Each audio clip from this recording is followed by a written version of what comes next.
What are the key ingredients in your star performers?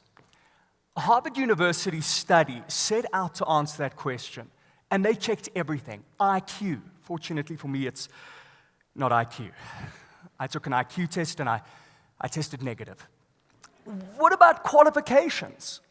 Well, if you think about it, the world is really run by dropouts, right? Bill Gates, Larry Ellison, Steve Jobs, Richard Branson, a virgin. He's not a dropout. He never got to university to drop out.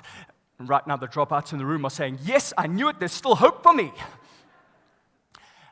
Well, in fact, Dr. Albert Rottenberg found that there was only one key factor present in the top performers in all these diverse fields, and that was that they'd attended a USB showcase.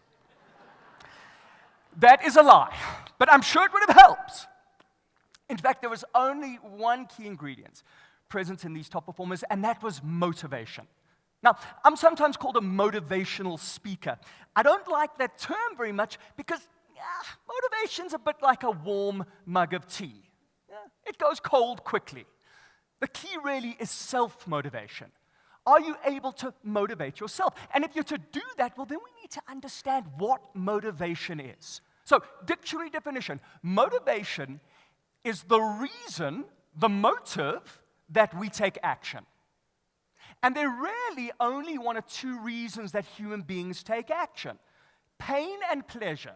We're motivated to reduce pain and increase pleasure. And when you understand this, you can actually predict whether your kids are going to be successful from age 5 years old. How many of you got kids? Okay, here it is. This is how it works. It's a famous study from Stanford University. They take these 5-year-olds one by one, put them in a room with one-way glass, give them a marshmallow. And they say to the kids, you can eat this marshmallow right now. What's eating a marshmallow to a kid? Pain or pleasure? Pleasure, you bet, right? Or they say, if you wait 10 minutes, what's waiting 10 minutes to a kid? Agony. You can have 2 marshmallows, right? Double pleasure. So you want to see these kids. Some of them just gulp down the marshmallow. Those usually land up at local prison later in life because I want it all and I want it now is generally not a recipe for success.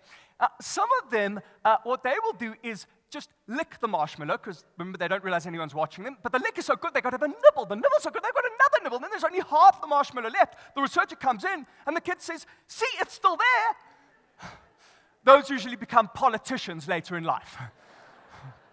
Now, some of them are really smart. They'll turn their back on the marshmallow, right? Because if I can't see it, I'm not going to be tempted by it. Like if you're an alcoholic, you don't go into a bar and say, I'm just looking.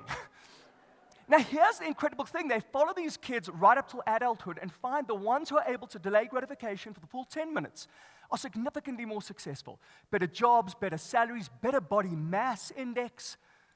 Now, if your kid is the one who eats the marshmallow, don't worry, you don't have to put them up for adoption. There is hope. Here's how to help both them and you delay gratification. Focus on the long-term pleasure of achieving a goal rather than the short-term pain. It's a vision of a pleasurable tomorrow that motivates us to take action today. And that's why your corporate vision is so essential. Vision is the audacity to see the invisible, to see what does not yet currently exist. It's that vision that draws us to doing what's required to make it happen. You see, if we're to motivate ourselves and our people, we need to understand that long-term pleasure is not just perks and bonuses and commission salaries and a shot at the corner office. There's a far deeper motivation, and that actually is purpose. When you're driven by purpose, you're a missionary out to make a real difference in people's lives. Missionaries report much greater work satisfaction than mercenaries who are only in it for the money and career advancement. But missionaries are also more successful. Professor Adam Grant took a group of salespeople, the one group, called them the missionary group, listened to stories of customers whose lives had been positively impacted by this business. The other group was the mercenary group. They listened to stories of other salespeople who'd been in that same position and the commissions that they'd earned. They found that the mercenary group did not increase sales at all, but the missionary group doubled theirs. No increase in sales skills. Just going out each day with a sense about how people's lives are going to be better off because of me totally transforms your results. In this presentation, I won't motivate your people. Rather, I'll provide them with the tools to motivate themselves long after the presentation is over. I do a number of presentations. Whatever you select will be tailor-made to meeting your objectives as established at a meeting. I really look forward to the opportunity to getting to add value to your next event. My name is Justin Cohen. Thank you very much.